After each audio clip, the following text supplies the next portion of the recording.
You know, as our team began to grow, Kasey says, look, I've got to tell you something. I've got an opportunity to go over here and drive a Cup car. I didn't even ask who. I said, I need to drive you there. Let's go. He had the name, right? Kasey Kahne, right? You know, women were just falling over in front of the guy everywhere we went. Old women loved him, young women loved him. People, it was like being with the damn Beatles, and he could drive a race car. He was a friggin' marketing home run. As an owner, it was a no-brainer to go after this kid. I remember when Kasey was hired by Ray Evernham to come in and to take over the ride as Bill Elliott moved on. I mean, can you even imagine what a big deal that was? Well, it was especially so for somebody that kind of came from Washington State that people didn't know so well, and he's getting into a car by one of NASCAR's biggest, most famous drivers ever. I was kind of surprised when Bill wanted to get out of the car. I really thought we were just really starting to click. We'd won a couple of races, but we were getting ahead of everything. Then I said, you know, what are we going to do? Kasey's not ready. And Bill said, he's ready. I've been watching him. He's ready, and I'll help him. And Bill did do that. He stayed on with us and coached Kasey. You know, Bill believed in him. Bill told me that Kasey was ready, and Bill was right.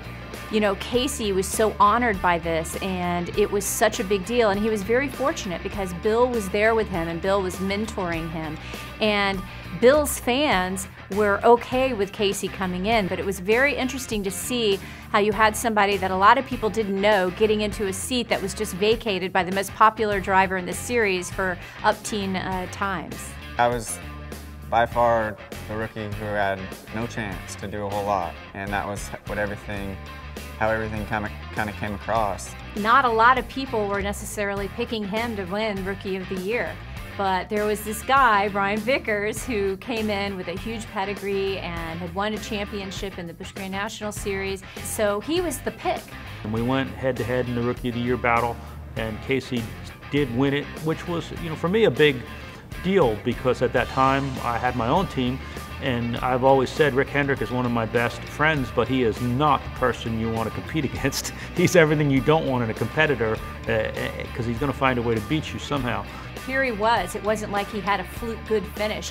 He was there challenging for the wins throughout the whole course of his rookie season. And I think he stunned a lot of people, not only the fans, but maybe other drivers and maybe other people in NASCAR in general. When my deal at Motorsports fell apart, there were certain people that I went to Mr. Hendrick and said, look, these people are my superstars. You really need to get them. You know, people like Kenny Francis and some of the other people sent over here because I really believed that they would be good. And I said, Kasey Kahne will win you a championship. He can win on a road course, he can win on speedway, he can win on short track, he can win at all these places.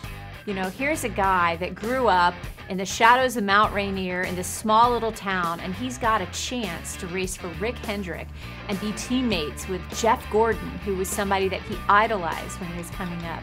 Probably one of the more proud moments of his career was just getting that opportunity, and then obviously what he's been able to do with it since. Yeah, I was just really excited to go to Hendrick Motorsports and be teammates with Jimmy, Jeff, Dale.